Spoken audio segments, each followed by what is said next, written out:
أحبة الكرام، يعني أعيد شعارنا أن أقول أنت الأقوى. أنت الأقوى يا أيها المدخن، وأنت الأقوى يا من لم تدخن.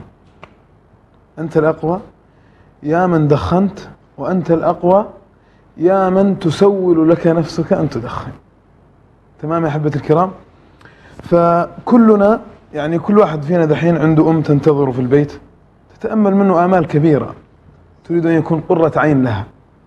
كل واحد عنده أب ينتظر منه شيء كبير جدا.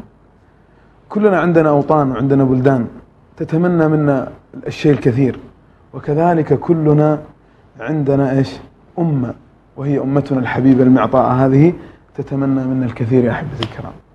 إذا كانت الأمة مريضة وأعضاؤها يعانون من الأمراض، هذه أمة غير معطاءة، بل هذه أمة يطلق عليها أمة مريضة وخلاص.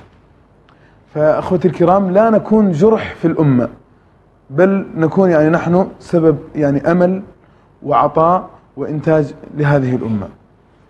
زي ما تفضل أخونا محمد اللي قال هي لحظة ضعف، يعني نحاول أن لا نضعف أمام هذه السجارة، لا نضعف أمام هذه السجارة. ومن دخن أقول له أنه التدخين الإقلاع عنه سهل جدا، وليس قضية يعني نعم هو قضية إدمانية، ولكن إذا قاومتها بإذن الله سوف يعني تقلع عن هذا التدخين. وكذلك الذي لم يدخن يعني السعيد من اتعظ بغيره. أسأل الله العظيم رب العرش الكريم الذي يرانا الآن ويسمع كلامنا أنه يحفظنا ويحفظكم من آفات الدنيا ومن آفات الآخرة. وصلى الله وسلم على سيدنا محمد وعلى آله وصحبه وسلم.